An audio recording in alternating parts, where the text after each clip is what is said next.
মানুষের একটা বিশেষ প্রবৃত্তি হল তারা কখনো নিজেকে নিয়ে সন্তুষ্ট হন না, কখনো নিজেকে নিয়ে প্রসন্ন হন না। যা আছে তার থেকে বেশি পেতে চান, যা পেয়ে গেলেন তার থেকে আরো বেশি পেতে চান। নিজেদের জীবনে বদল, পরিবর্তন আনতে চান। আর এই প্রবৃত্তি এই সংসারে সবচেয়ে মহান, কারণ এই প্রবৃত্তির জন্যই সংসারের বিকাশ হয়। কিন্তু এই বদলের জন্য মানুষ তার খোঁজে থাকেন যা তার জীবনে বদল আনতে পারবে, তাকে পথ দেখাতে পারবে, তার জীবনে পরিবর্তন আনতে পারবে। আর তাই মানুষ সংসার জুড়ে তাকেই খোঁজেন যিনি তার পাশেই আছেন।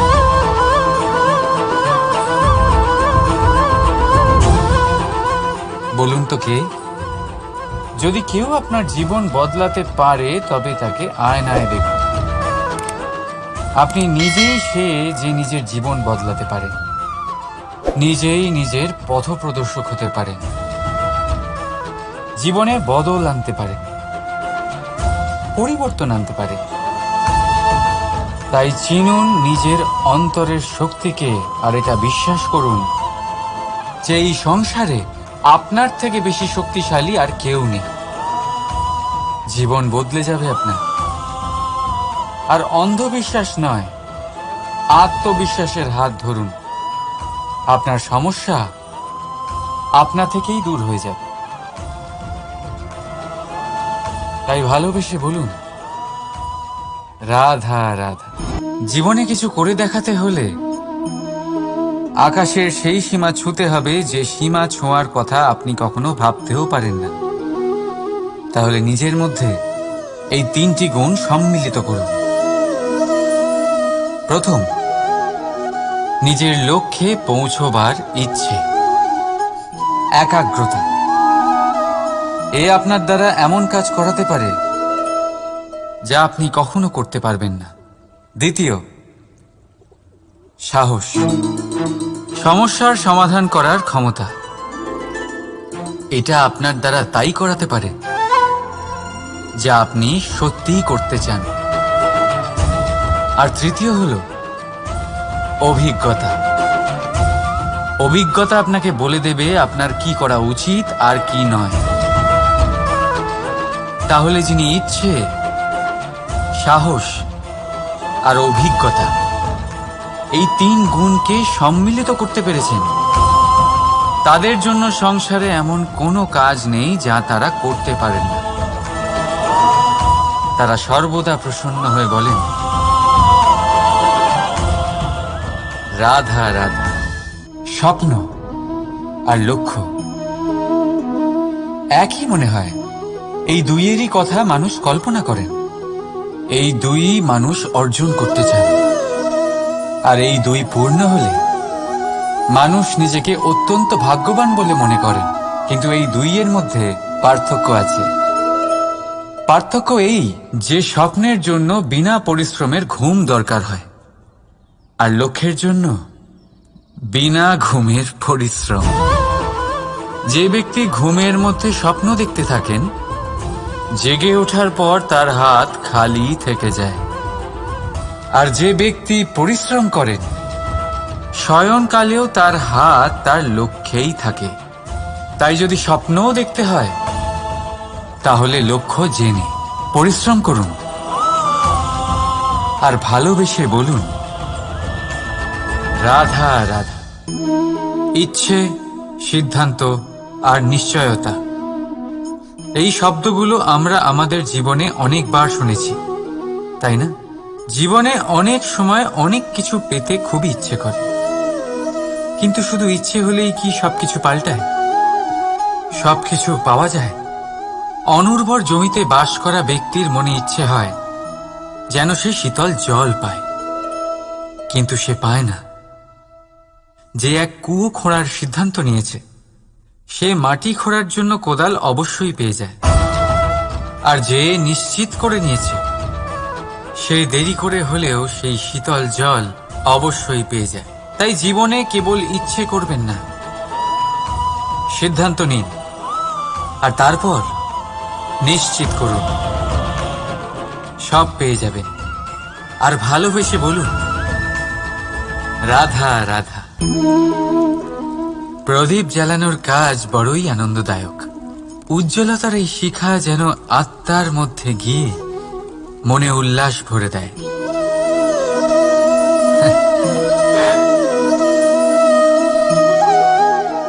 এ আমি কি করলাম? আমি একে নিভিয়ে দিলাম, অথচ এই দিয়েই আমি অন্য প্রদীপগুলি জ্বালিয়েছিলাম।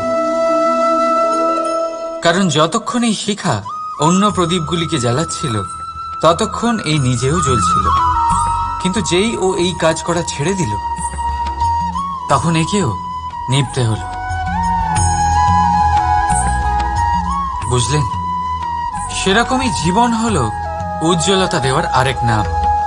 যদি জীবনে শুভ কাজ করেন, অপরের উপকার করেন, অন্যদের সহায়তা করেন, তাহলেই জীবিত থাকবেন। আর যেদিন এই কাজ করা আপনি বন্ধ করে দেবেন, শ্বাস প্রশ্বাস নেওয়া সত্ত্বেও মৃত হয়ে যাবেন। তাই যতক্ষণ শ্বাস চলছে আশারূপী উজ্জ্বলতা ছড়াতে থাকুন। বিশ্বাস করুন,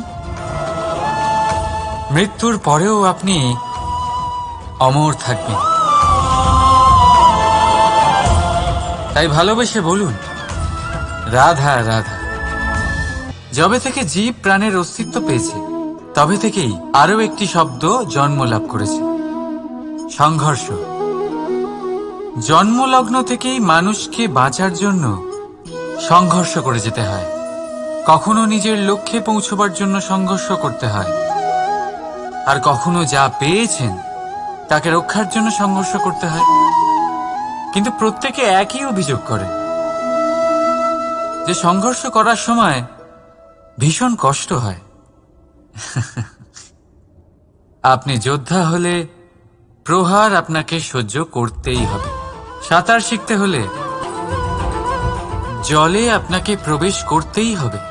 পায়ের তলায় তাদেরই কড়া পড়ে যারা রোজ হাঁটেন, আর যারা হাঁটেন তারা নিজেদের লক্ষ্যে অবশ্যই পৌঁছন। তাই মনে রাখবেন, জীবন ততক্ষণই আছে যতক্ষণ কর্ম করবেন। তাই সংঘর্ষ করতে থাকুন, কষ্ট ভুলে যান, আর আমার সাথে ভালোবেসে বলুন, রাধা রাধা। মন, মানুষ, মান, এই তিনেরই প্রারম্ভ ম দিয়ে হয়, তাই না? কিন্তু আজ আমরা কথা বলবো মানের বিষয়ে। মানই সেই ভাব যা আমাদের মনকে সন্তুষ্ট করে। এই কলসিতে ভরা জলের মতন, যে জল এই পাত্রতে থাকার দরুন এর অস্তিত্ব বজায় থাকে। এবার মান থেকে আসে আত্মসম্মান আর অভিমান, আর এই দুইয়ের মধ্যে তফাৎ অনেক। যে জল এই পাত্রের মধ্যে সংরক্ষিত তা হলো আত্মসম্মান, যা আমাদের মনের সম্বল, অবলম্বন, যা এই পাত্রের মধ্যে শীতল থাকে, আর যিনি পান করেন তাকেও শীতল রাখে। আর যে জল এই পাত্রের বাইরে উতলে পড়ে তা হলো অভিমান, যা বাইরের উত্তাপে বাষ্প হয়ে উবে যায়। সর্বদা মনে রাখবেন, আত্মসম্মান আপনাকে দৃঢ় করে, আপনাকে শক্তি প্রদান করে, আর অভিমান আপনাকে দুর্বল করে দেয়। তাহলে কি হতে চান আপনি? আত্মসম্মানী নাকি অভিমানী? সিদ্ধান্ত আপনার। রাধা রাধা। পড়ে যেতে কোনো আপত্তি নেই, শুধু পড়লে পরও সেই জলের ফোঁটার মতো যা এই সংসারকে জীবন দান করে। আর সেই ওঠার মধ্যেও কোনো কৃতিত্ব নেই, যেখানে অন্য কারোর কাঁধের ওপর পা রেখে উঠতে হয়। নিজের অস্তিত্ব হারাতে কোনো ক্ষতি নেই, যদি তা সেই বীজের মতো হয় যা এক নতুন গাছের অস্তিত্বকে জন্ম দেয়। কিন্তু সেই অস্তিত্বের জন্মে কি লাভ যা অন্য কারোর স্বপ্নকে নস্যাৎ করে তৈরি হয়?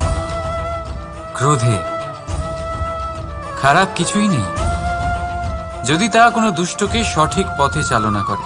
কিন্তু সেই মেনে নেওয়া, সেই দয়ায় কি লাভ যা আপনাকে দুর্বল করে? অর্থাৎ খারাপ বা ভালো কর্ম হয় না, শুধু সেটা কখন, কোন স্থানে, কিভাবে করা হবে সেই সিদ্ধান্ত খারাপ বা ভালো হয়। সঠিক সময় করলে তা হয় গুণ, নয়তো হয় ঘুণ, যা আপনাকে ভিতরে ভিতরে নষ্ট করে দেবে। রাধা রাধা। সব থেকে ভালো যুদ্ধ সেটাই যা কখনো লড়াই হয়নি, অর্থাৎ বোঝাপড়া, সন্ধি। সব আবশ্যক পরিস্থিতিকেই শুভ করা যায়। নিজের থেকে শক্তিশালীর সাথে যিনি সন্ধি করেন তিনি বিদ্বান, নিজের সমকক্ষের সাথে যিনি সন্ধি করেন তিনি গুণবান, আর নিজের থেকে দুর্বলের সাথে যিনি সন্ধি করেন তিনি দয়াবান। একটা যুদ্ধ আপনার একাধিক শত্রু তৈরি করতে পারে, কিন্তু একটা মীমাংসা আপনাকে একটা বন্ধু দিতে পারে।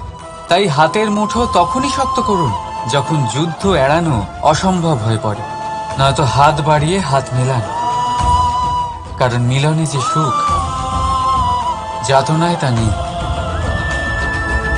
রাধা রাধা।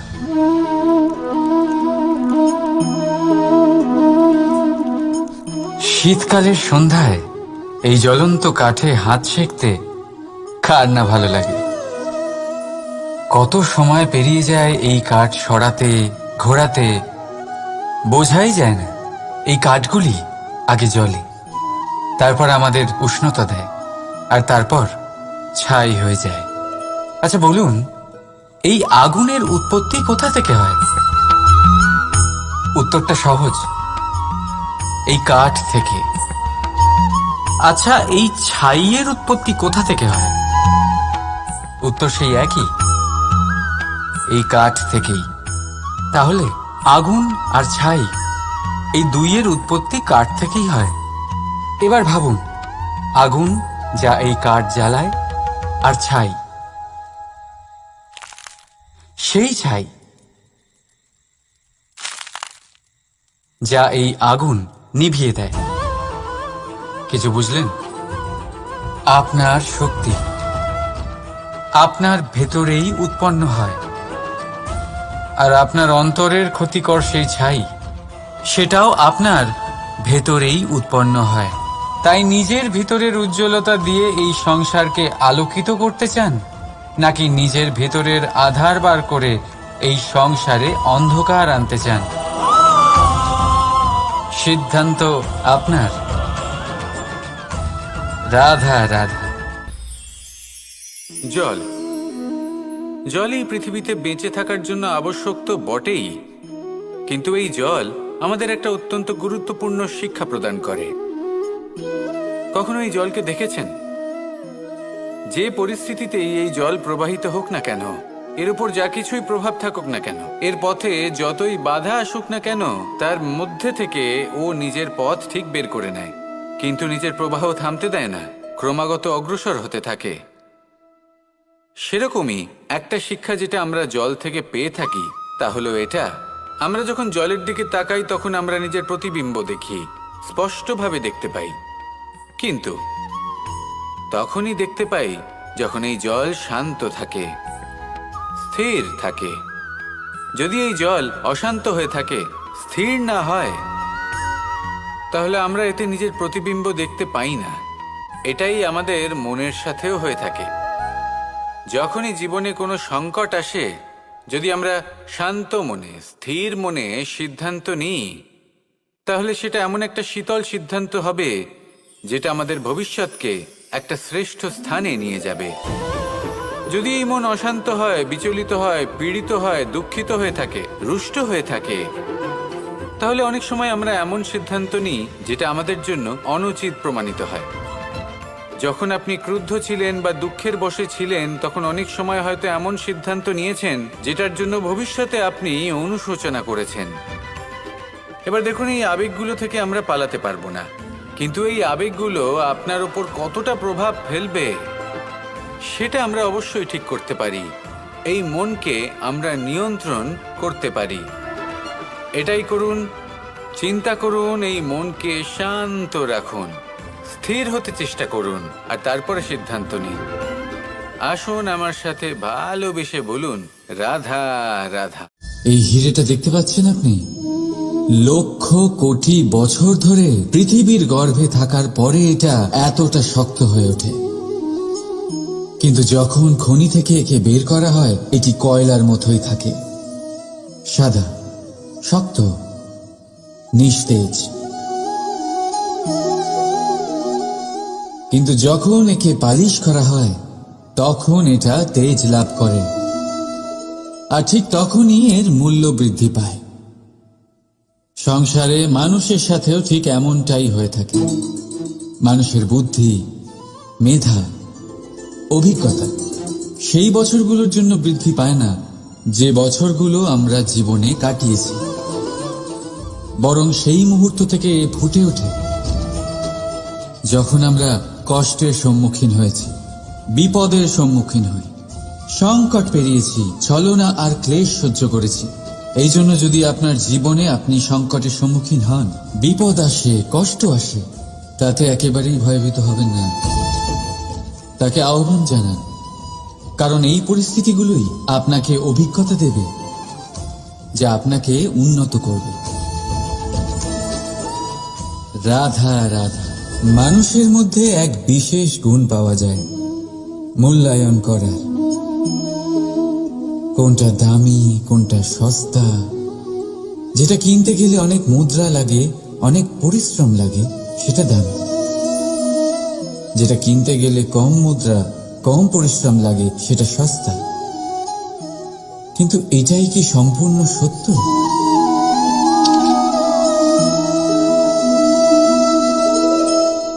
এখন আপনার সামনে একটা পাত্র আছে যাতে জল ভরা আছে, আর একটা সোনার মুদ্রা। বলুন, এই দুই বস্তুর মধ্যে বেশি দামি কোনটা? আপনি বলবেন সোজা ব্যাপার, সোনার মুদ্রাই বেশি দামি হবে। এই সোনার মুদ্রা দিয়ে আপনি এরম অনেক জলের পাত্র কিনতে পারবেন। চলুন, ঠিক আছে। এবার ভাবুন, আপনি যদি কোনো মরুভূমির মাঝে আটকে পড়েন, তৃষ্ণায় কাতর আপনি, তখন কোনটা দামি হবে? তখন তো আপনি এই এক ঢোক জলের জন্য নিজের সারা জীবনের উপার্জন, যা আপনি আয় করেছেন, সব দিতে রাজি হয়ে যাবেন। মনে রাখবেন, জীবনে দামি বা সস্তা বস্তু না, পরিস্থিতি হয়। আর প্রয়োজনে যা কাজে আসে তার থেকে অমূল্য এই সংসারে আর কিচ্ছু নেই। রাধা। অগ্নি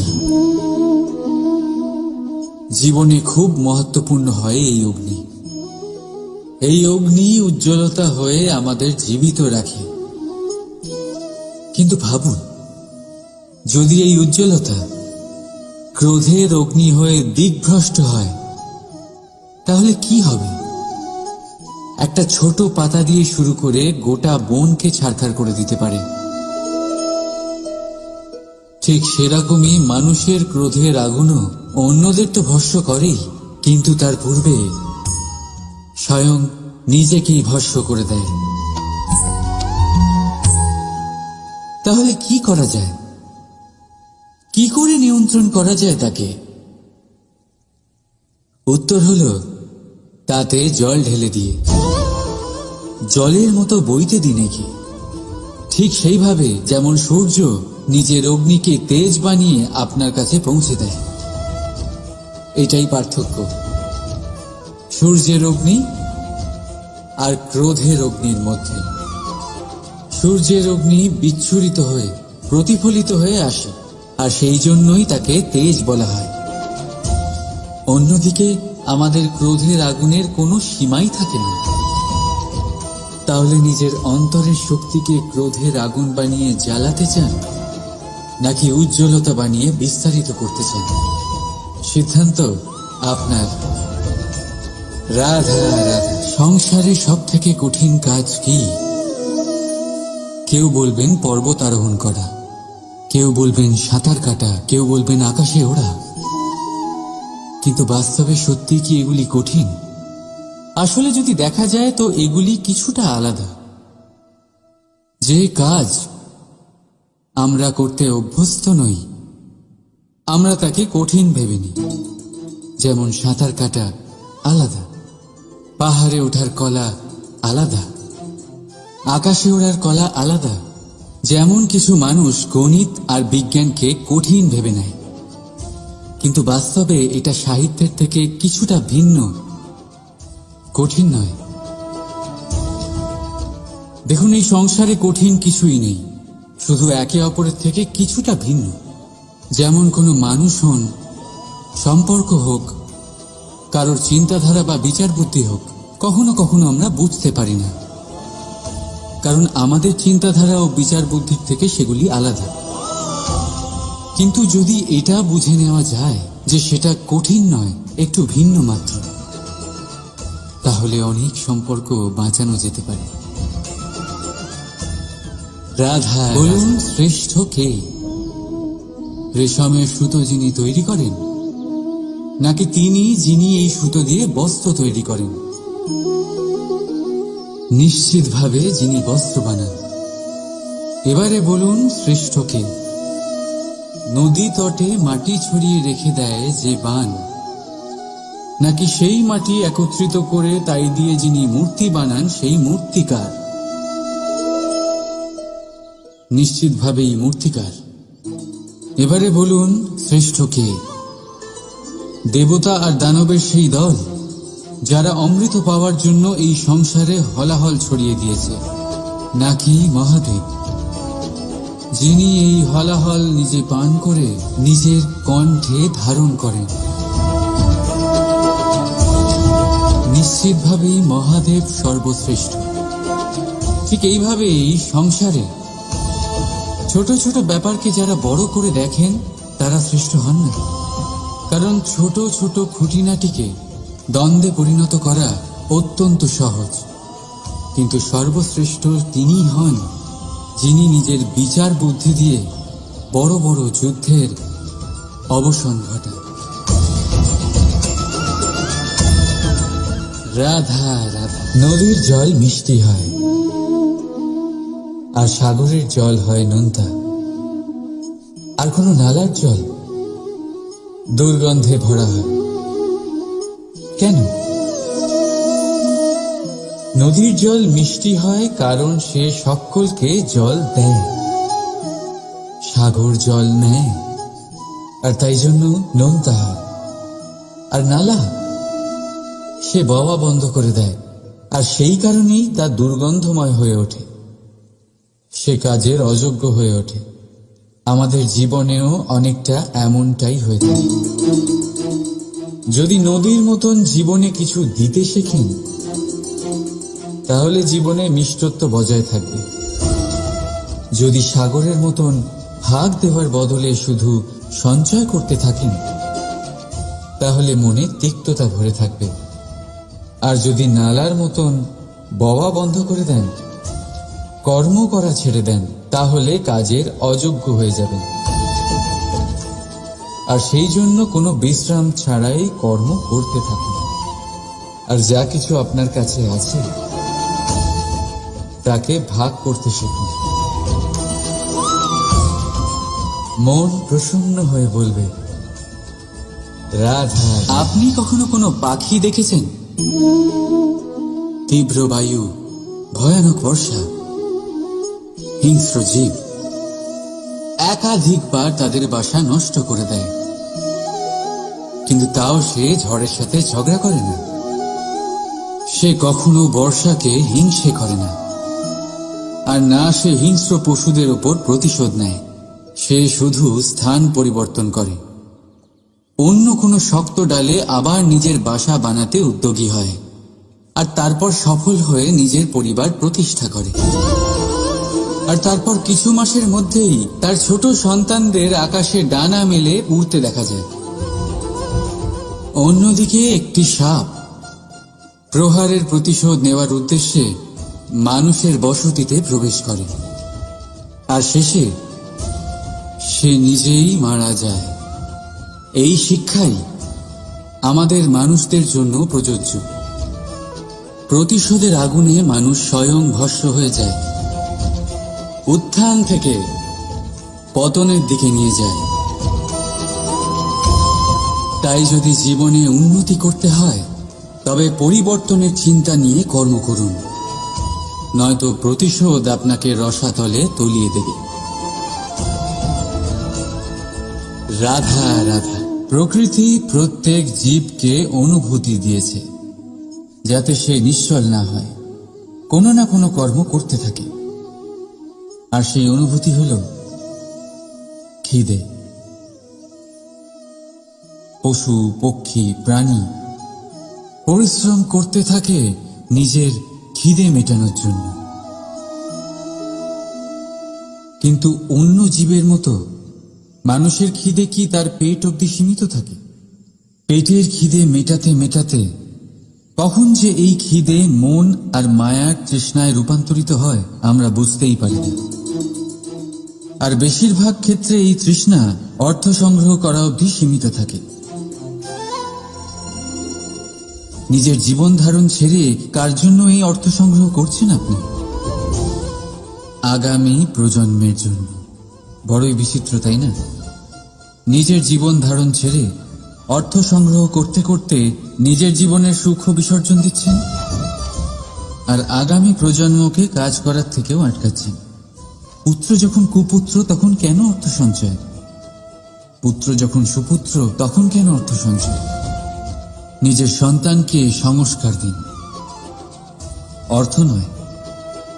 যদি সন্তান সংস্কারী হয়, তখন সে নিজের এক সংসার তৈরি করবে। যদি সংস্কারহীন হয়, তাহলে আপনার বানানো সংসার এমনি সে ভেঙে দেবে। জীবনে যদি কিছু সঞ্চয় করতে হয়, তাহলে জ্ঞান সঞ্চয় করুন, প্রেম সঞ্চয় করুন, আর আমার সাথে ভালোবেসে বলুন রাধা রাধা। এ হলো একটা পাতলা সুতো। ভাবছি যদি এটা দিয়ে আমি পোশাক বানাই, তাহলে নিজের জন্য কত সুন্দর একটা পোশাক বানাতে পারবো। কিন্তু যদি এটা আমি... চিন্তা করবেন না,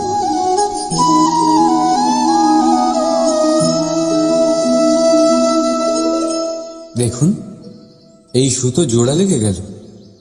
শুধু পার্থক্য হচ্ছে এটাই যে আগের মতো এটা আর সরল নেই, আর এটার দৈর্ঘ্য আগের থেকে কিছুটা কমে গেছে। এই সংসারে প্রেমের সাথেও ঠিক এটাই হতে পারে। প্রেমের এই সুতো যা দুই মানুষকে একসাথে বেঁধে রাখে, অহংকার আর স্বার্থের আঘাত সে সহ্য করতে পারে না, ছিঁড়ে যায়।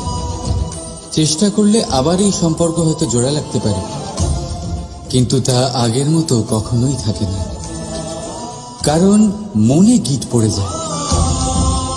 সেই জন্য প্রেমকে স্নেহের সাথে সামনে রাখুন, অহংকার আর স্বার্থের থেকে দূরে থাকুন। রাধা রাধা। এই ফলটা দেখছেন আপনি? এটা সেই ফল যেটা গাছের সবচেয়ে উঁচু ডালে পাওয়া যায়,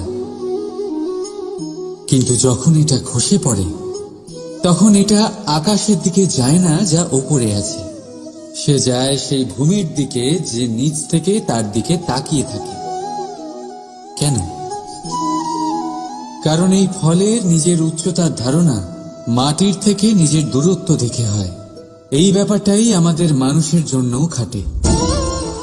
যদি আপনি সম্পন্ন হন, তাহলে তাদের সাহায্য অবশ্যই করবেন যাদের সামর্থ্য আপনার থেকে কম, যাদের সাহায্যের অত্যন্ত প্রয়োজন। আপনার সামর্থ্য বেশি কারণ তাদের আপনার থেকে সামর্থ্য কম। দেখুন, জীবনে আনন্দ শুধু বড় হওয়ায় নয়, বরং তাদের সাহায্য করেও আছে যারা কোনো কারণবশত আপনার থেকে নিচে রয়ে গেছেন। আর যখন একটা ফল এই কথাটা বুঝতে পারে, তখন আপনি নয় কেন, রাধা রাধা। কখনো ভেবেছেন যখন মাতা সন্তানকে জন্ম দেয় তখন কি হয়? 9 মাস গর্ভে ধারণ, প্রসবের তীব্র যন্ত্রণা, যে যন্ত্রণা এতটাই ভয়ানক হয় যে মনে হয় সন্তানের জন্মের সাথে মাতারও এক নতুন জন্ম হচ্ছে। আর এই জন্মের সাথে শেষ হয় মাতার যন্ত্রণার। কিন্তু যদি আপনি আপনার দৃষ্টিভঙ্গি পাল্টে দেখেন, তাহলে আপনি বুঝতে পারবেন যে এই যন্ত্রণার অন্ত এক অপার আনন্দের প্রারম্ভ সন্তানের, আর সন্তান মাতা পিতার জন্য সুখের প্রারম্ভ। জীবনের সাথে এটাই হয়। আমরা কখনো কখনো কোনো সম্পর্ক বা পরিস্থিতির যন্ত্রণার অন্তের জন্য এত বিচলিত হয়ে যাই যে সেই আনন্দের প্রারম্ভ আমরা দেখতেই পাই না। মনে রাখবেন, যন্ত্রণা আনন্দের প্রারম্ভের লক্ষণ মাত্র। রাধা রাধা। এই সংসার অনেকটাই বড়, আর আমরা তার কাছে অত্যন্ত নগণ্য। এই সংসারে এমন অনেক মানুষ পাওয়া যায় যারা বোঝান যে এই সংসারটা কতটা বড়, কতটা অদ্ভুত, কতটা সুন্দর। আর এই সংসার রচনা করে পরমেশ্বর কত মহান এক কাজ করেছেন। কিন্তু আপনি এই জীবনে মাত্র কয়েকজন মানুষকেই পাবেন যারা আপনাকে এটা বলবেন যে এই সংসারে আপনি কতটা গুরুত্বপূর্ণ, আপনি কতটা অদ্ভুত। যদি আপনি তাদের সাথে থাকেন, তাহলে তারা নতুন কিছু সৃষ্টি করতে পারেন, এই সংসারকে আরো কতটা পবিত্র করতে পারেন। তাই এই সংসারকে গুরুত্ব না দিয়ে সেই মুষ্টিমেয় কিছু মানুষকে গুরুত্ব দিন, কারণ তারাই হলো আপনার আপনজন, আর তারাই আপনাকে সঠিক পথে চালিত করবে। মানুষকে তো বর্ষার স্রোতও বয়ে নিয়ে যেতে পারে, তাকে সাগরও ডুবিয়ে দিতে পারে, কিন্তু গঙ্গা জল সবচেয়ে বেশি শুদ্ধ, কারণ তার কয়েক ফোঁটা মানুষকে মুক্ত করে দেয়। এটা হলো সূচ, আর এটা হলো তলোয়ার। এবারে আপনারা বলুন, আপনাদের দৃষ্টিকোণ থেকে এই দুই বস্তুর মধ্যে কোনটা বেশি শক্তিশালী আর গুরুত্বপূর্ণ হতে পারে? আপনি বলবেন তলোয়ারই সবচেয়ে শক্তিশালী বা গুরুত্বপূর্ণ। আচ্ছা, মানলাম যে তলোয়ার বেশি ভারী হয়। তলোয়ার আপনাকে যুদ্ধে বিজয়ী করে, যুদ্ধে শত্রুর বিনাশ করে, কিন্তু তলোয়ার দিয়ে আপনি কখনো আপনার বস্ত্র সেলাই করতে পারবেন না। যদি আপনার পায়ে কাঁটা ফুটে যায়, তা আপনি তলোয়ার দিয়ে বের করতে পারবেন না। আপনাকে সূচের ব্যবহার করতেই হবে। এবারে বলুন, তলোয়ার পেয়ে যাওয়ার পরে এইভাবে সূচকে হারিয়ে ফেলা কি ঠিক হবে?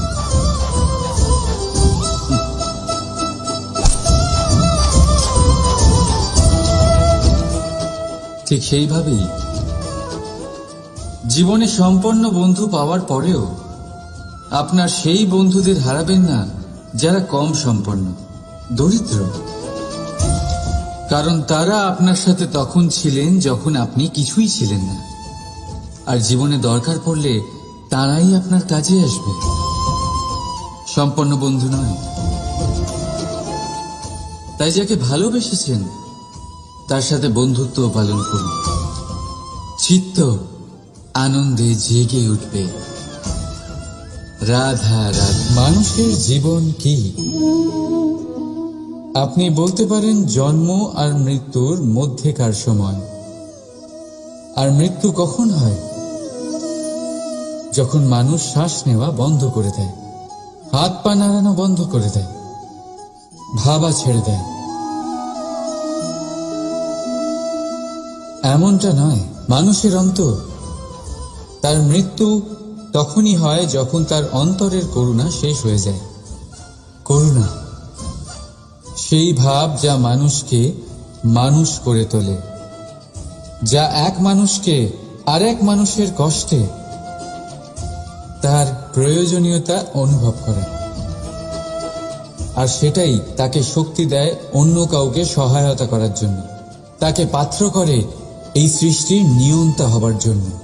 দেখুন, এই সংসারে মৃত্যু কেবলমাত্র একবারই হয়, তাই তার আগে কেন মরব?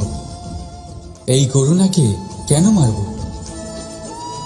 নিজের মনুষ্যত্ব বজায় রাখুন, মৃত্যুর পরেও আপনি জীবিত থাকবেন। রাধা, সময় বড়ই বিচিত্র অনুভব দেয়। যখন অপেক্ষা করছেন তখন অনেক লম্বা হয়ে যায়, প্রতিটা মুহূর্ত একটা গোটা দিনের মতো মনে হয়।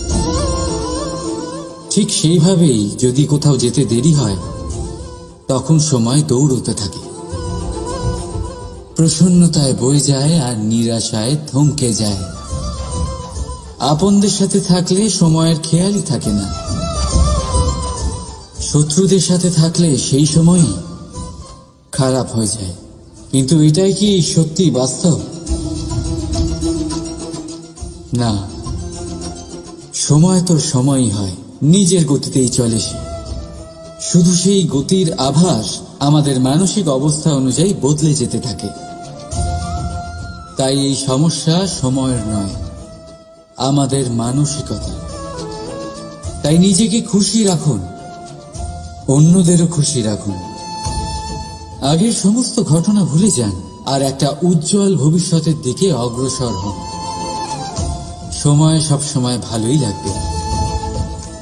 প্রেম করুন সবার সাথে, সময় সব সময় সুখেই কাটবে। রাধা রাধা।